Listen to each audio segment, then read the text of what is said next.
Okay, 6 o'clock, so we'll get started. If Dr. Jim comes, hopefully we can go. Just to review tonight, there he is. We'll wait for Dr. Jim to sit. He's frozen. Frozen. So we'll give you a half a minute. Come to on and over. sit down and-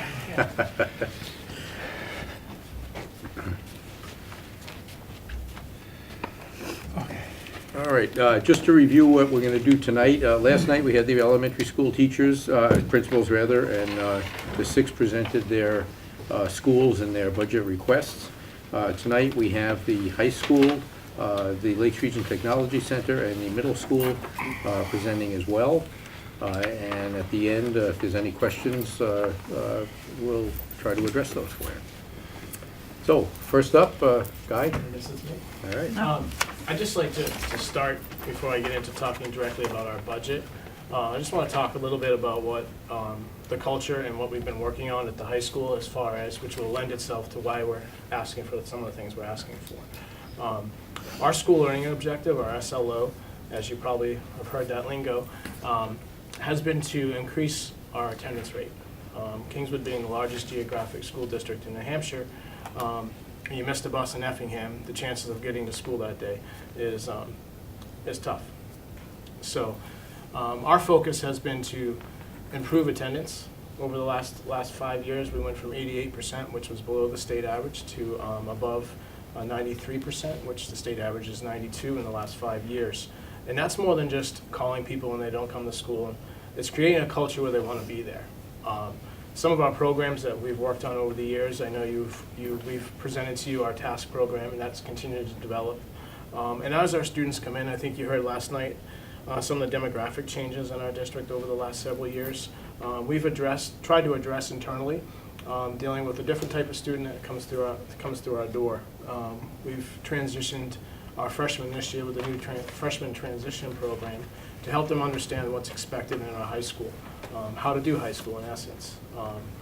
And that has been real successful. And a lot of this, I might add, is staff and administration driven. This isn't in addition to, this isn't an additional cost. This is where we see a need with our students coming in, and we take that need on and try to improve on how we deal with our students. We have 840 students in our building, and that culture, we want our students to feel like they belong. Currently, right now, with the Nights Against Hunger program that our students have started several years ago, we feed up to 27 families in grades 7 through 12 every weekend for the last 2 years that our families are being fed. Our students go home with a discrete backpack and are fed through Friday through Monday so they can come back to school and participate in our school meals. That's been student driven, and that helps the students fed, they're clothed, they're warm, they're going to come to school and they're going to learn. With that being said, we have great support in our athletic programs, our drama programs, our extracurricular activities and clubs and organizations. There's something for every student in the building if they choose to have an interest. And you'll hear Bruce talk about his programs, and we work together, and our kids, we share the same students in a lot of ways. So those programs are available for our students to belong to something. With that being said, we've worked, and I know Mr. Douglas and Mrs. French came to the school board in Effingham last year and presented on our Renew program. And that's where our staff are trained to reach out to some students who may be disengaged or at risk or need a positive adult mentor in their life to help them plan their week, their future, and their future goals and aspirations. We're currently, right now, we've trained up to 30 of our staff members, which will be trained, at the end of the first semester, which is January. And that's every adult in our building that chooses to take part in that, whether it's a teacher. We have our food service workers now currently involved, as well as our guidance department, our custodial staff. We have 3 custodians that are trained and have students. And those are 30, I would like to call them at-risk students who now have a positive adult, will now have a positive adult in their life to help guide them through high school. So our focus is more than just getting kids to come to school because they're supposed to. It's getting the kids to come to school for a reason. And if those basic needs are met, our students feel engaged, our students feel supported, or somebody cares about them, the academic programs are going to take place. Our staff the last 3 years have been busy working on our accreditation. And you'll hear more about that in the next month or so.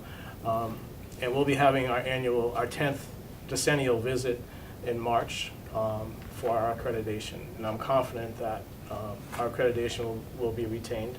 And we're finishing our self-study in in December. And we'll be preparing for our visit in March.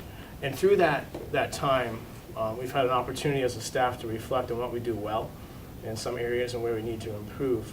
And the 7 standards that we have to meet: curriculum, assessment, instruction. The big one we'll talk about tonight is school and community resources, and community resources for learning.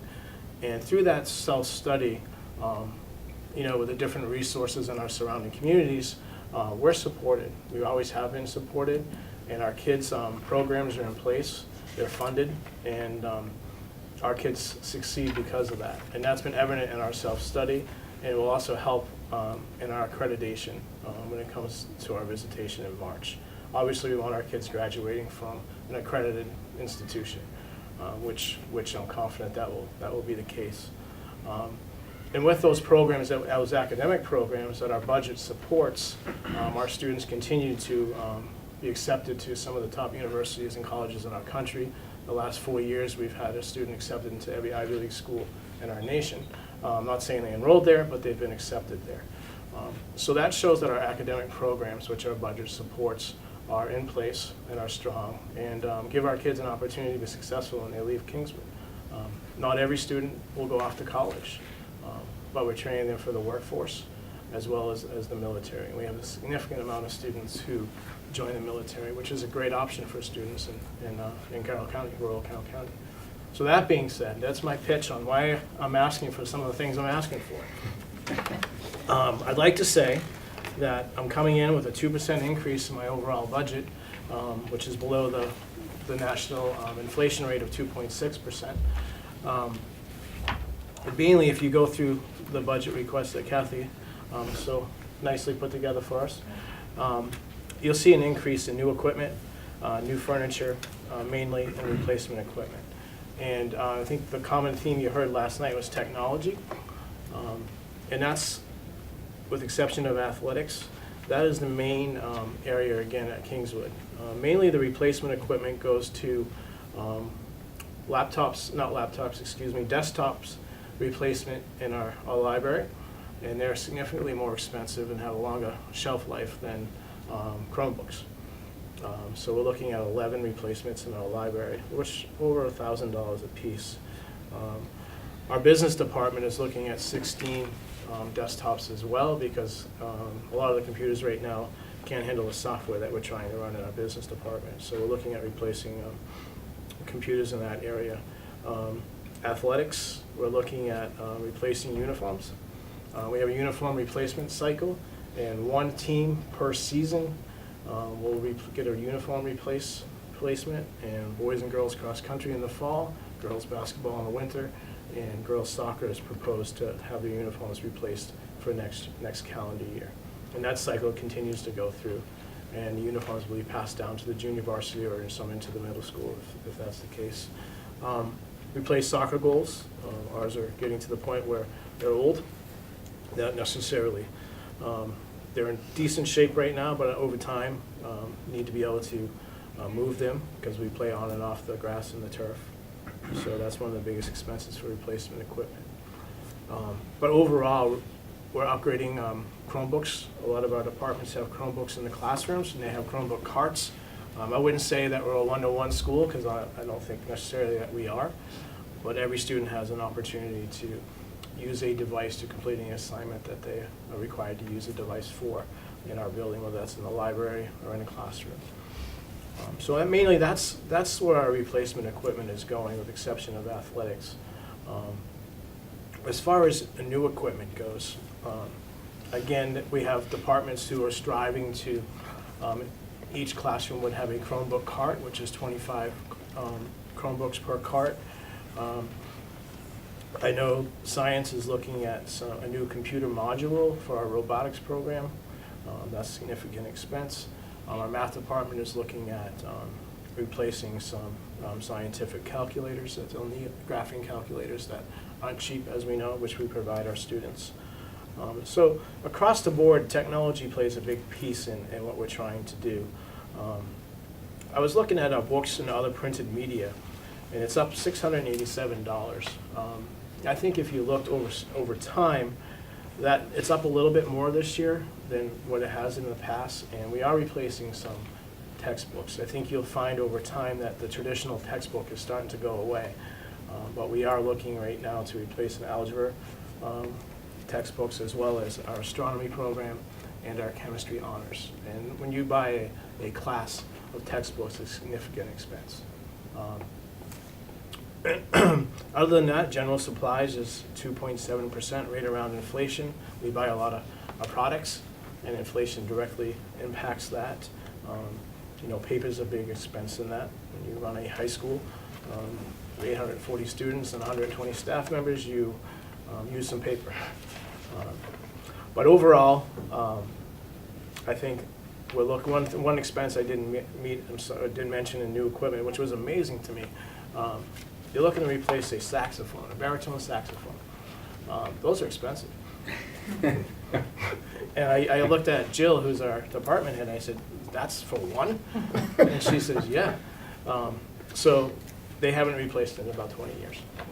So, and some other new furniture that we're looking at, which was interesting because I haven't really given a lot of thought. All of us have sat in those high school desks with a little permanent, you know, and some fit better than others. And I know I struggled in high school sometimes I couldn't get out.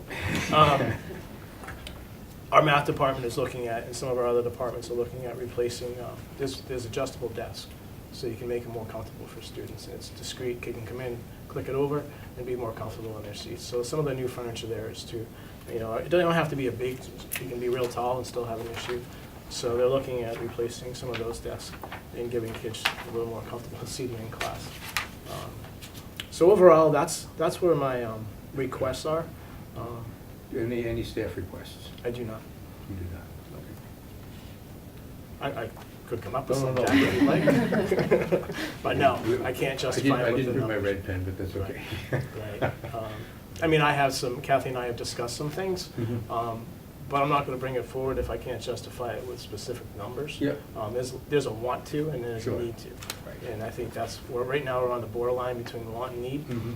and we decided not to bring forward a staff member this year. Okay, thank you. So- Appreciate that. Thanks. Any other questions for the guy at this point? Okay, thank you. Steve? You're And I wanted to follow him. Was that Well, yeah, I think. good choice I made? I think you are. No, seriously, thank you. Following in Mr. Donnie's lane, bear with me for a minute, just to review where my budget came from and where we are at the center. I appreciate it. As you're aware, the center serves 283 students from the community of Governor Wentworth, but also Farmington High School, Miltonville High School, Prospect, which is out in Barnstead. This year, 68 students attended from our sending schools, and we're rebuilding the schools a total of $364,000, which will go into the Governor Wentworth budget. We receive those funds because we are a technical center on a regional base. We also receive building aid funds during the renovations, and because we serve those other schools, we also get Carl Perkins Funding Act annually. Where Goes does into that the- stand now anyway? Pardon? You keep hearing about the. Yeah, come in 30 seconds, I'll address that. How's that? Okay. I'll let you get Yeah, there. thank you for that, appreciate it. 5 years ago, we started our state accreditation at the Technical Center. And during that 2-year cycle, we had a chance to review the program offerings compared to the job market needs, look at our student enrollment, look at our student success in achieving industry competencies, look at student placement after graduation, our community involvement, and the academic skill performance of our kids, both in language and math. We passed that reaccreditation with flying colors and was cited for a number of positive things going on at the center. But more important to me, I think, was that process of reviewing where we were and what we're doing, pointed out to our staff some things that we could build on that foundation. In the last 5 years, we've increased the role of our program advisory committees. We have over 50 community people working with each of our programs to guide us and be sure that we're meeting industry needs and preparing our kids for the next step. We've got 5 running start courses now within the center where students are able to take courses at the center, for example, ServSafe, and get college credit for that. Thanks to Mr. Donnelly's active support this year, we've got 21 kids at Kingswood High School getting college credit for their statistics class at the high school, which is a nice addition to us. And I appreciate the support of Kingswood doing that. In addition, we've added industry certification options for the students within our 13 programs. 9 of my programs now certify kids before graduation with their various areas. LNA, EMT, ProTrack, milling machine operation and precision, native certification in automotive, ServSafe and culinary, and Cisco networking are just some of these certifications our kids are leaving us with, getting them well started on. It's nice to take a test and pass a high school test, but I think when you achieve this at an industry level, that carries much more credibility. This year, we added a stagecraft program to the center, so now we have 14 programs. We did that with the current budget and current staff. Also this year is the first time that we've put forth a dual enrollment model. I've got 4 kids now that are attending Lakes Region Community College or colleges online in the senior year, college credit, and being mentored by my staff at the center. I think that model is a very effective way to use that senior year more effectively, and it helps kids transition to college classes because it's still a relationship with a high school kid. It's a safety net underneath them. I'm proud to note that this fall we hosted all the other tech directors from across the state. They came up for a full-day seminar at the center. They wanted to meet our staff, our kids, and see what we're doing well to take home ideas from us. And I'm very proud of the staff was able to do that. It was an excellent day. Their comment was both in terms of quality of activities, but attitude of staff was outstanding. And I would simply echo the comments Guy mentioned about building climate. This year, I'm very pleased that we're going one step further. I've got a proposal now for Lakes Region Community College to come on over to the center and offer some of their courses at the center in the evening at no cost to Wentworth School District. And the more we can break down those barriers between our school and the next step in life, whatever it is, the better win it is. And crossing the lake has been a geographic boundary for years. So we'll see how that evolves. It's taking shape right now. We've achieved this growth in the last 5 years with minimal effect on the budget. Done it 2 ways, quite frankly. First, each of our shops and the culinary program are live, so our customers provide appropriate projects and activities for students to practice their skills on. By doing that, the customers cover the cost of materials and assist in funding some of the equipment. For example, the change saws in the ag program, the new tire balancing machine and auto have been paid for by some of that services that we provide. A few years ago, I could buy a gallon of Dulux auto body paint to paint a car, and it ran me 45 bucks. Today, we're paying $125 a quart for some of the specialty products we're using in auto collision right now. Costs have just skyrocketed through the roof. These activities help us hold down those expenses. We could never operate just out of the public coffers, if you will. And for the past 4 years, I've been actively monitoring our expenses in the various categories. And I've been moving funds from different accounts during the year to better utilize those funds where we needed them. For example, we've purchased less textbooks than budgeted because our internet materials can be more effective than the standard textbook in this day and age. And yet I moved those funds over to the supply account because, as I say, the significant cost increases have been phenomenal. You'll notice when you look at my budget printout, some of the accounts have looked like they've jumped up a tremendous amount, and other accounts have dropped. That is a misleading figure in that that is simply me reconciling the accounts to how we've been doing it the last 5 years. The overall budget in my building next year is up 0.5%. And so we've kept the bottom line flat, but we moved funds to better indicate where we've been spending the money. And that should allow us to budget a little more clearly in the future. I do have some staffing requests, but before I go there, are there any budget request information? Any? What's your replacement equipment? You've got For something that? in the budget there, I'm guessing. When replacing equipment, I've got small wares and culinary, as you can imagine. It's an ongoing thing. Nail guns and construction trades, we'll speak about where that program is going. Hand tools and automotive, based upon our native certification this year, we just went through, and one computer. So, Thanks, Bruce.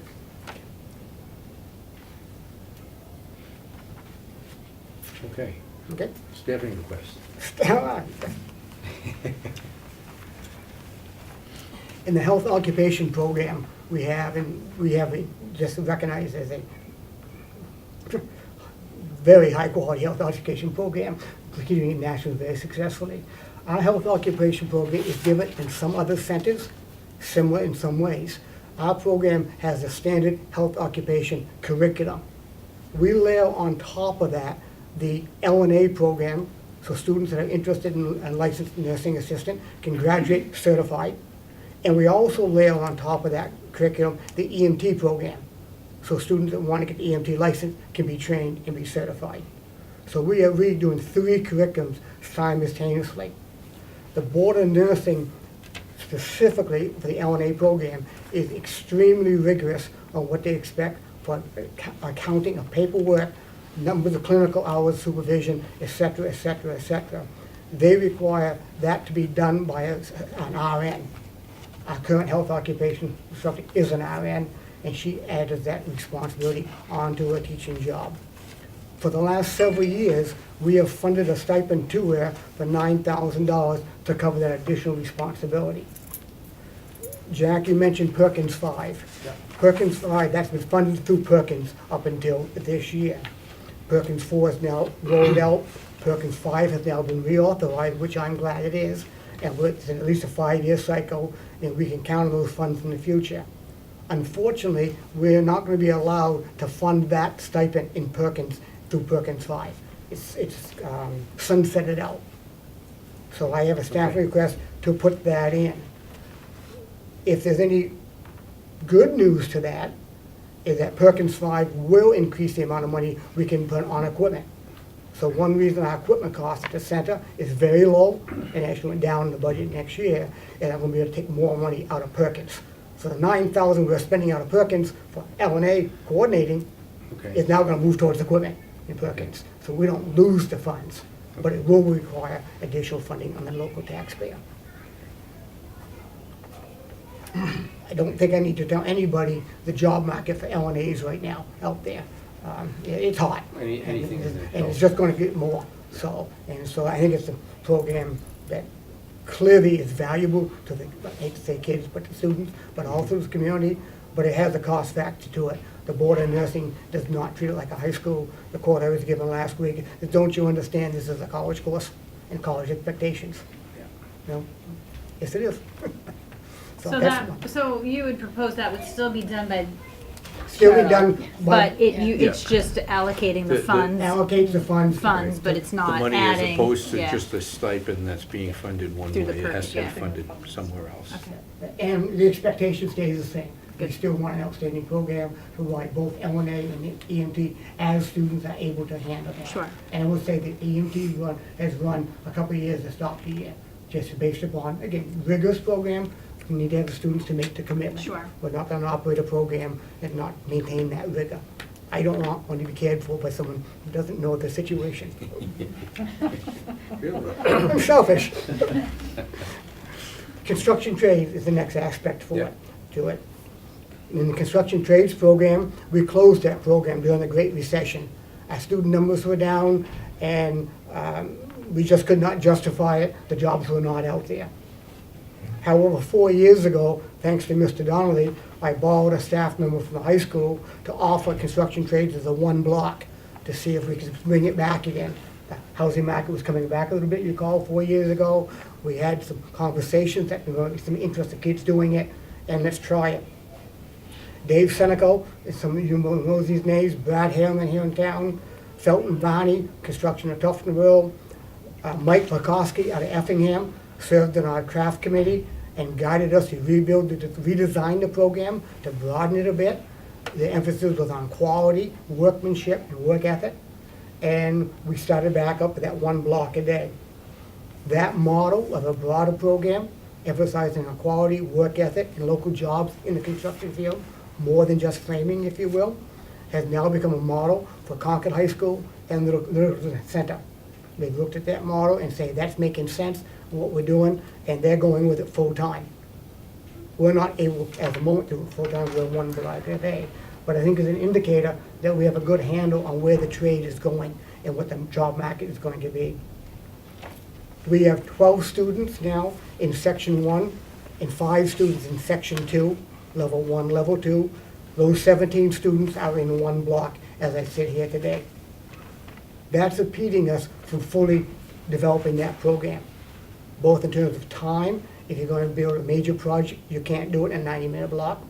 And in terms of curriculum, if you've got both sets of kids in 1 block, trying to start the very basics, what is the skills are, and go through chief architect and how to meet building codes, we have simply topped up the capability of doing that. Farmington and Wolfeboro have both approached me and strongly want us to go back to a full-time program again. They feel there's needs for that. Very important.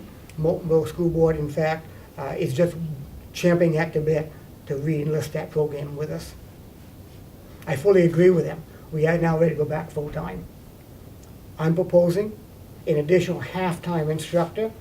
That half-time instructor will then give us, if you will, a full-time person. So budgetary-wise, it's a half-time person. That will give us a 1-block class, Construction 1, and a 2-block class for Construction 2, similar to what we have in automotive, precision machine, collision repair. Puts us back to where we were 5 years ago? 5 years ago. Simply put, the job opportunities are back for these students, male and female. We've rejuvenated the program so it has the rigor that we would expect of it. Our senior schools want it and will access it, and our student enrollment is there to justify the expansion. So I strongly urge you to really take a look at construction trades and consider funding it if you can. Do you have a sense of where the students might be coming from to increase the program? Looking at enrollment for the spring, and unfortunately the budgetary cycle, I wish I was sitting here right now in the 1st of May. But we've got a sophomore class coming in up through the freshmen, and based upon the 12 we picked up last year, it's pretty easy for you to imagine another 12. That seems to be what we're gaining in the last 3 years. So if you pull those 12, you hang on to the one we already have, that puts us 3/4 enrollment in 1 year. Then we just simply project it back out, and once the program gets back into the quality of projects we were doing back a decade ago, I think it will have its life of its own. And if you look back at the precision machine program, as you recall, we started that 5 years ago. We started in almost the exact same math. I had 5 kids when I started it for you with Steve Geyer. We then doubled to 12. Scotty Reserve took it over, and we're busting at the seams now. So I don't think there's a, I think it's a logical conclusion. So is the position now a half-time position, or is part of their time in the high school? Right now, we have a person that serves 2 institutions. Tom Noonan serves half-time at the high school and half-time at the tech center. So would he that go to a position- quarter time at the high school, or would he leave that role and just be, because we talked, because it sounds like you've got 3 blocks. What happens Is there a planning we- block for him then? Yeah, Okay. so we'll need to have I'd be happy to take my block back. So how does that lead, are we just gonna No, shift it out of the high school and absorb it, kinda? the gentleman will have to sit down and Directed. negotiate how that will work, and Okay. we have a plan that we can do that with only that staffing, that half-time staffing. Okay, We're not cutting any programs at the high school, okay, to cut the Gotcha. chase. so it's half-time, but it's gonna create a full-time, Right. in that role, gotcha. Good. Questions? thank you for a chance Okay. to share with you tonight what's Thank going you. on at this center. I No, appreciate it. I appreciate it, and I appreciate the effort in keeping the numbers as slim as you have too, so, thank you. Okay. Aaron, you're up. Great. I don't have nearly as much information as Bruce. Same kind of thing, just sort of an overview or summary of some of the things that are going on at the middle school before I talk a little bit about the budget. I checked after I dropped Jonathan off at basketball. I went into my office. We have 399 kids at the middle school as of 5 o'clock tonight. 231 kids in 8th grade and 168 kids in 7th grade. So we have this cycle going on through the middle school where we have some really large groups, followed by a small group, followed by a large, which is going to end up over at the high school, of course. That 231 kids in the 8th grade is the largest class in the district. So it's a really big group of kids. Of course, we're the regional middle school, so we have kids from across the entire district coming in. That's one of the big roles that we play at the middle school, particularly this time of year.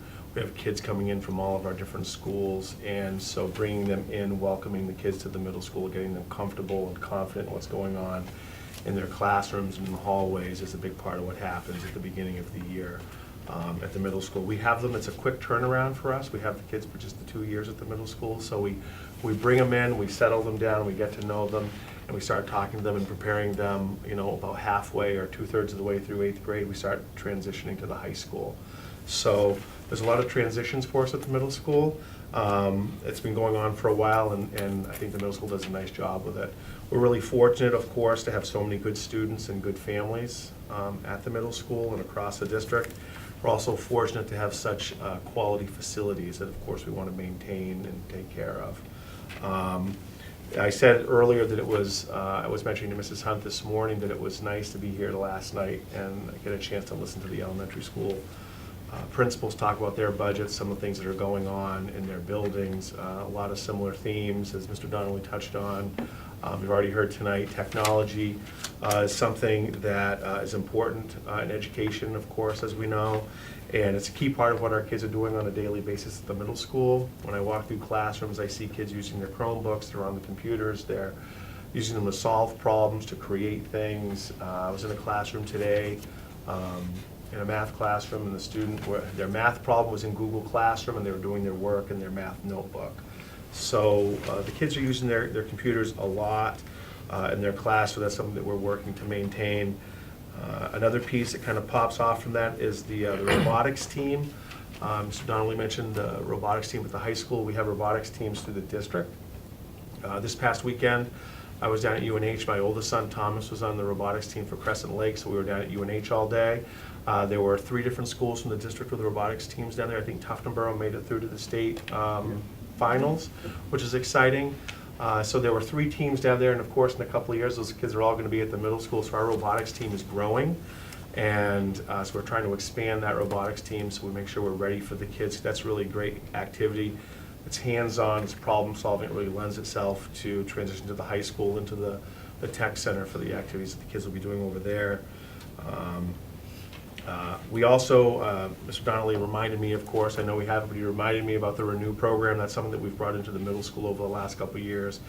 That's helping us meet the needs of our kids, as we've heard from a few folks, changing demographics, changing dynamics in the district. So Renew is considered a dropout prevention program.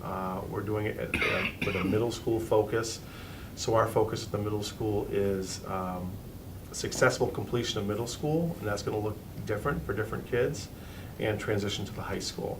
So as we move through this year, you'll see kids, or we'll see our kids meeting with their new facilitators, mapping out goals, planning, getting themselves organized, and then in the spring, they'll be meeting with the Renew facilitators at the high school.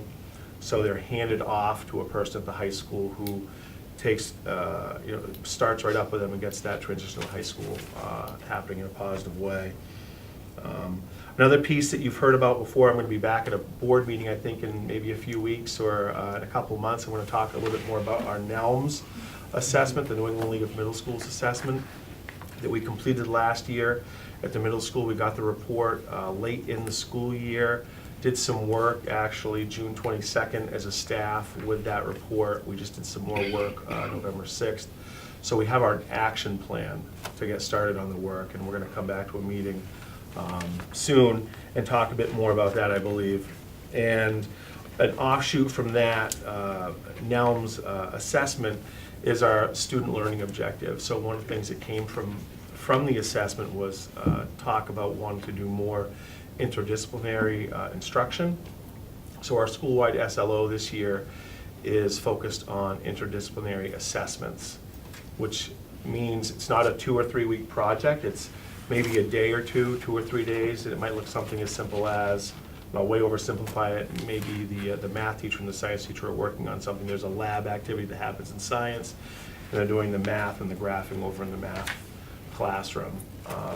I was in a classroom today, and I was talking with a student who was doing some work in science, but it was on Pangea. They were talking about plates and plate tectonics, and so I threw my social studies knowledge in and said, that's kind of like a social studies thing too, and the kid kind of looked at me and said, yeah, it is, and they got them thinking a little bit. So we want the kids to see the connections between what they're doing in different classrooms. So, you know, math doesn't just belong in the math room, and science doesn't just belong in the science classroom. We want to see them connecting what they're learning across their content areas. So you'll hear more about that as we move along, I'm sure.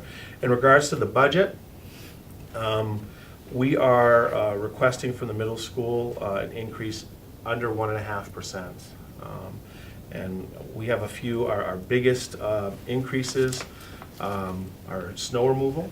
I think we heard about snow removal last night. Increased snow removal about $1,500. Increase in electricity. We have an increase in new equipment of about $7,000, which is, we want to put in a new backstop for a girls softball team for the middle school. So that's what that is, and I worked with Mr. House and got information from Mr. House about that. Going back to robotics, we have increased the money going to the robotics team by about $1,500 overall, but it's spread out across a few different areas. Supplies, software, trips, so they can travel to their competitions, and in new equipment. So you won't see a one big jump there, but that's sort of spread out across a few spots. Another area where you'll see an increase is books, print media, and one of the things that the teachers are using right now at the middle school is a website called Newsella, for example, and they have a lot of articles that are, you know, with science, focused on science or history, current events, and what it does is it adjusts the reading level for students. So there can be a reading level for somebody who's, let's just say they're reading at the 10th grade level, reading at the 8th grade level, and if somebody is a struggling reader and needs some supports, they can get the article so all the kids can access the information. So it differentiates for the teachers, so all the kids in the class can access that information. So that's really helpful for the kids. Another area that we have a little bit of an increase is in supplies, and that's a less than $1,200 increase in supplies, which is just over a 1% increase. So again, we're not asking for any staffing at this point at the middle school. But as I mentioned, we're getting started into the action plan with our NELMS process. That's going to be, at this point, a 2 to 4 year process we want to be going through. So who knows what next year will bring as we work our way through that. You might be sitting here next year asking for something else, or you know, but as of right now, we're at 1.47%, and that's where we sit. Any questions? Go ahead. I got one thing. There's a line item 424 on each of these budgets, which is grounds maintenance. Some of that stuff is probably grass mowing and landscape maintenance and so forth and so on.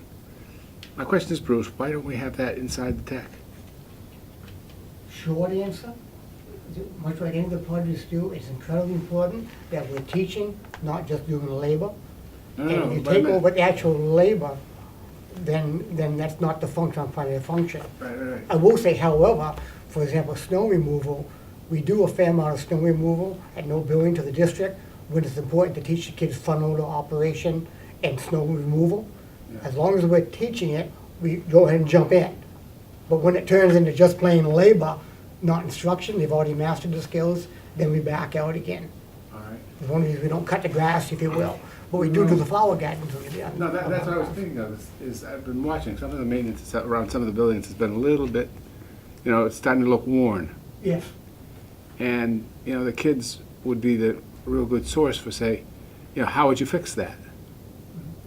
And then execute the plan that they put forward. We're not doing that. I'm saying, to be honest, I just couldn't hear you, Dr. All right. Let's say you see a spot that needs some attention. Yeah, Have the kids write up a plan and then execute it. That's the educational process right there. okay, yeah. Why couldn't we do that? I mean, it would, because I know some of the kids, Debbie and I wanted to buy plants last spring. Mhm. And one of the kids was saying, well, we'd like to be able to put these outside, but we haven't been able to. Well, I would love to talk to the kids a little further about that.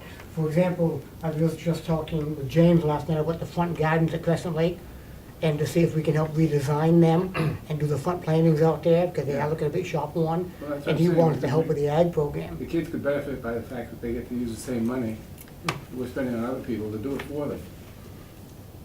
For the design work and non-maintenance. Not maintenance, I'm saying, there's always a difference between, maintenance is kind of a loose word because you don't know whether you're maintaining things or you're actually improving them.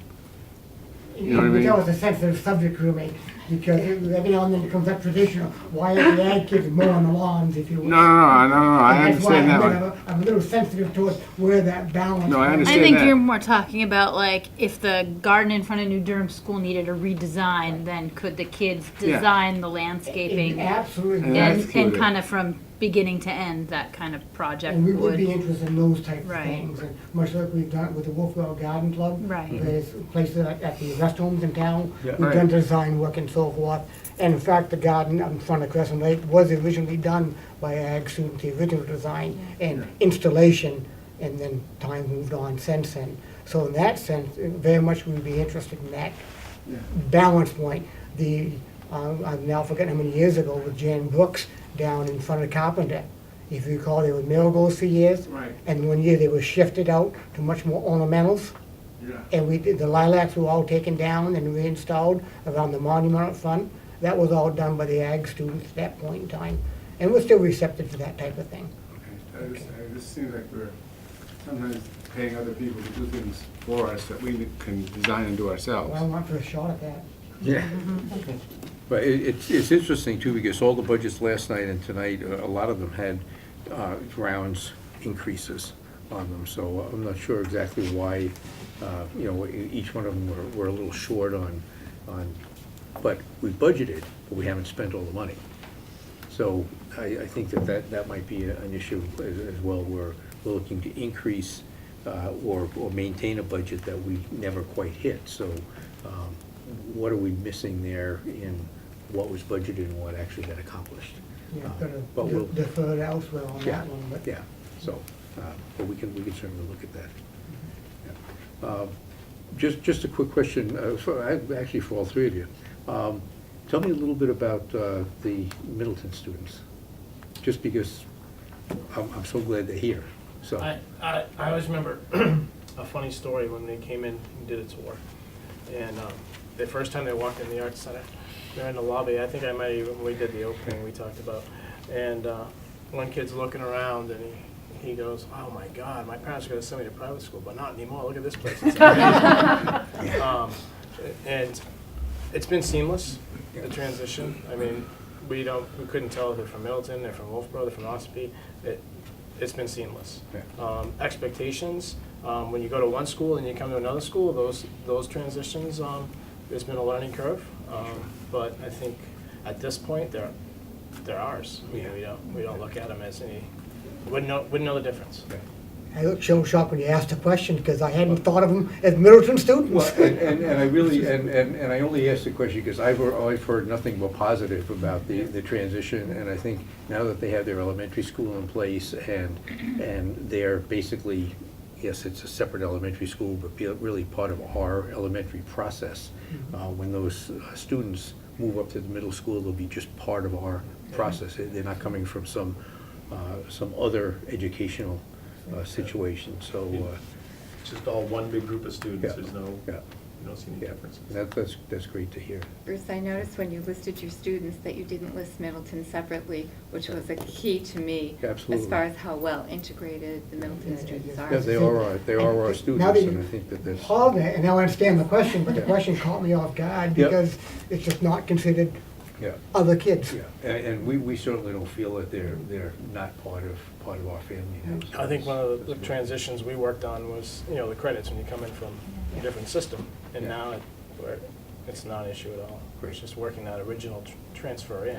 Yeah, that first group had to be a little more difficult. Yeah. Mhm. Just because the requirements are different in one district to another, so. Right, okay, great, excellent. All right, any other questions here? No, just a comment Yeah. about Middleton. Yeah. I think having the elementary principal part of our elementary team also really helps place the Middleton students on an equal playing field Yeah. because the resources and curriculum standards are all Absolutely. very similar to what's happening in the other schools in our district, so it's really great. So I think it's a terrific process, and Beautiful great for them, yeah, they've got a great little Lots to school be down proud there, yeah, absolutely. Gentlemen, To talk to how the drug issues are impacting the budget. We all know we have some drug issues in the school, at least we hear about them. How are we dealing with that? What does that do to our budget? Would you let me answer that? I'd just like to make one comment, and no disrespect to what you asked for, but I get a little defensive when people ask the drug issues in our school. If there's a drug issue in our community, there's a drug issue in our school. The drugs don't originate in our school. They come from the communities. And I think as soon as that gap is bridged where the schools can work with our communities and our community leaders to help combat that as a team, we're better off. Yeah, it does impact some of the issues we see in our buildings from behavior. I think you heard last night from Effingham talking about grandparents raising children. We see that at the high school as well. But it's to put a figure on it. I couldn't put a figure on it, but what I could say is that we're impacted in this county. So then the question would be, how did you reach out to the communities? What have you done there? What have we done for the communities? We've had open forums. This year we're going to go to a youth risk behavior survey to get some information on how we can better support our communities as well as our students in the community. We've had Carroll County Coalition where school members have gone and been part of that too, and that's been police chiefs in our communities as well as selectmen, as well as county officials, school officials. So we've reached out on that and how we can. Now, we're from Brookfield and we're Yeah. the selectmen, so Yeah. you missed us. Yeah. Okay, I wouldn't say we missed you. I think the Carroll County Coalition has opened that up to anybody in the county to be part of, any government official in the county to be part of that. Michelle? If I could say something on that account as well, some of the programs that you were hearing about aren't specifically drug-oriented, but they are oriented to help the students and develop a personal relationship with students so that they have school people that they can count on, and also relationships with families. So the Renew program that you heard principals talk about, last night you heard principals talk about some of the behaviors that they see in their schools. And each school is focusing on training for staff for children that have had it's called adverse childhood experiences, and there is specific training for staff. So even though you didn't hear it referenced that way, that's really a lot of what people are working on. In addition to that, we have a social worker at the high school and the middle school, and really she was supposed to be for the elementary schools as well, but as it turns out, there's just so much work for her to be doing at the middle and the high school, and our communities are so spread out that I would say she's predominantly at the high school and maybe a little bit at the middle school. When we talk about personnel, I think you'll see that we have a couple of personnel requests in those areas that are really most affected by some of these issues, and so the board is going to have to decide, and we're going to have to figure out, how we want to deal with that, because it's meant to support just that issue. We also have, starting with kindergarten in our curriculum, there are pieces that are related to drug education. And in kindergarten, it looks a lot different than it does in 6th grade or in 8th grade or in high school. But about you know, keeping your body healthy, eating right, making good choices, knowing how to say no when you don't want to do something, those kinds of things at the elementary level. I'm trying to think of, we do so many things, I'm not sure that I can capture them all, but that gives you a little bit of a snapshot of what is going on in the schools to help. But I think probably the most important thing is we try to be very personal with the students and have a really close relationship, because that's what all the research says, that kids really need people to count on, at least one person that they can go to. And so we try very hard to make, I think you heard Guy talk about making kids want to come to school, not have to come to school. So it's you know, a lot of different things that we do that maybe aren't called, you know, drug education. Probably said more than I needed to, but. No, yes, sir. The breakdown of the population in the school, what is the percentage of kids that are traditional high school, college bound versus traditional trades at the technology center? You know, we have a, what's it called? It's a pamphlet that we have available in our guidance office, and it breaks down students that enroll in college, students that enter the workforce, and students who go to the military. I don't want to give you wrong information off the top of my head. I don't know the I'm not exact. going to hold you to it, I'm just trying to get a I'd say feel it's for it. roughly about 70% attend college or enroll in college. I'd say about, you know, maybe 25% for the workforce and maybe 5% in the military. And do you have any focus in the technology center that helps children understand that the technology center can be a route to college as well? And your first question was in that bipolar system that either you went to college or the trade. That's right. And we renamed the Technology Center from the Voc Center a number of years ago now, because many of the programs in the Technology Center are based on the assumption you will be going on to a 2-year school, perhaps a 4-year school. So both in terms of our recruitment of 8th graders and 9th graders, and once the students enroll in the Technology Center, we look at the ladder of career success. That ladder might be leaving high school, going right to the trade. That might be going into 2-year school and stopping there. That might be going to 2-year school and then transition to a 4-year school. And so and then going into whatever the field may be. And although you and I, my generation, use the word trade, Right. that's really not the most appropriate term for some of the careers out there now, computer IT and so forth. And so we are putting more than 60% of our students at the Tech Center into post-secondary schooling of some type, 2-year or 4-year. At the same time, want to value the apprenticeships and the more traditional route of the workforce. Construction trades is a case in point. There's not the same emphasis on post-secondary work, if you will, framing houses as they are from computer IT. And so Right. they enter right to it. Would your precision machining and classes like that could be a direct pipeline to engineering schools? Well, on Precision Machines case, well, we're running two different forks on that. As soon as they leave me in June, I've got kids at Sig Sawyer, Albany, and TurboCam right now that have been going into their internal apprentice programs. Good pipeline. I've got kids that are going to Laconia Community College and Seacoast, Great Bay, that are going into the 2-year certificate programs and still looking at 2 years down the road to move into that. That is such a dynamic industry right now that they have different pipelines to fit the channel, depending on what the kid's background is. That's great news. It normally wasn't a route to college, it was a route to the workforce. That's right. But Bruce is making money, his students and his programs make money. And to have an emphasis on college-bound through Bruce's program would move more students over there and grow that part of the high school. I can look a parent right in the eye and say, your student may not want to be a machinist the rest of their life, but I can get them ready to work for 2 or 3 years out of school, and they can pay for whatever school they want to go to after that. That's right. And by the way, they might want to be a machinist the rest of their life, because that industry is a whole lot different than when I was a young buck. There's nothing wrong with that. No, not at all, Absolutely. not at all.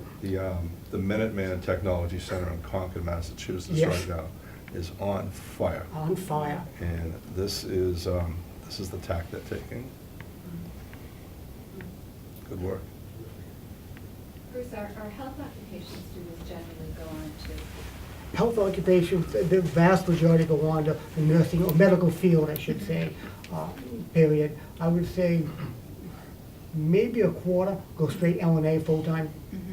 And that's not at all a bad percentage. Right. A little different client population there. Nursing, defer to Dr. Manning and all the medical field. That is a rigorous profession of any aspect to go into. And the standards they have for admittance and success, I'm very pleased that as we track our students after they leave us, they are successful. But they're the cream of the crop. They really have solid academic skills and work ethic skills. Not to. Perfect. Well, Rick, I didn't mention though, there is one person, Guy knows who it is, who went from here in construction. He's from Brookfield, by the way, or was. Folks moved to Wolfeboro later, but he went from here to owning his own business, James Hannon.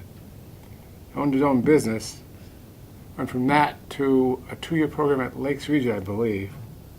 Went from there to Wentworth Institute, now he's an architect.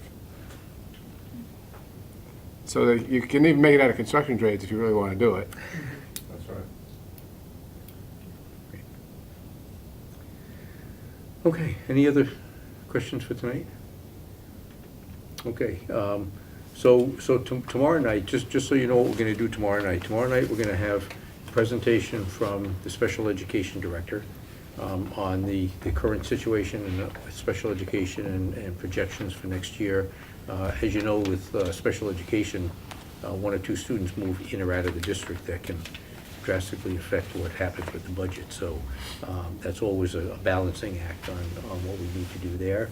And then after the special education director finishes, we'll have some budget numbers to actually look at based on what's been presented last night and tonight for that middle section. Again, we're still working on the contracts and all that on the top section, which we do hope to have finished and completed by the first budget presentation in December. So that's kind of where we're at tonight. The one thing that we didn't mention, which I think is, and maybe the superintendent or Guy can maybe talk to it, and that's the ombudsman program, which is or alternative school, high school program, which has been in effect now for 20 plus years. And I remember when we first started that program, this was trying to get those students, instead of dropping them out, giving them an opportunity to finish high school before they drop out. And I remember when we first started that program, the ombudsman program came here and they were looking to set up the very first New England program for an alternative school. And they said, we need 30 students. And the superintendent at the time said, sorry, we can't do it. We can only give you 15, because looks like that's the population we can come up with. And they hemmed and hawed and said, okay, we'll try it with 15. And here it is 20 years later, and every year, one of our favorite nights is going to the Lakeside graduation, because these are kids that probably could have fallen through the cracks and just dropped out. But we've given them an opportunity with an alternative program to finish high school and get a diploma. So I think it's just important to mention that, and it's part of our budget. But it's an important part of our budget, I think, because we've saved these kids from we didn't let them drop out. So. And I think sometimes we see some of our alternative school students will attend high school, maybe take a technology class, and then attend to Lakeside Academy for part of the day, and then go off into the workforce. It's been a real positive over the years, and it really has helped save and catch kids and give them an opportunity to get that high school diploma. And that opens so many doors when they have that diploma, as opposed to closing them when they're 15 years old. Because we're a credit-driven system, and you can get to a point where you get behind, and it's an opportunity for them to be able to earn credit. But obviously, it's not a one-size-fits-all model, and we've been very fortunate to have that program for years. And I think it's interesting, because we obviously require a certain number of credits. The state requirement is a little less, and these students can earn either a state-required number, or they can actually earn a Kingswood diploma. And I've been very, very surprised and very happy to see that almost every year, several of the graduates from Lakeside, because again, they couldn't fit into the high school model somehow, were still able to spend some time in the high school and graduate with a high school diploma and earn the full Bora credit. So I think the program has really worked. We've currently have 2 students who returned from Lakeside, now are full-time students at the high school. We like to say they've seen the light, but they've done a nice job transitioning. They've also said, you don't want to get. They'll speak to the younger kids and say you don't want, they're acting up, or they're saying you don't want to get behind in credits because it just makes it that much. You can't take the courses that you're interested in because you have to get your general requirements that the state requires. So it's been a positive.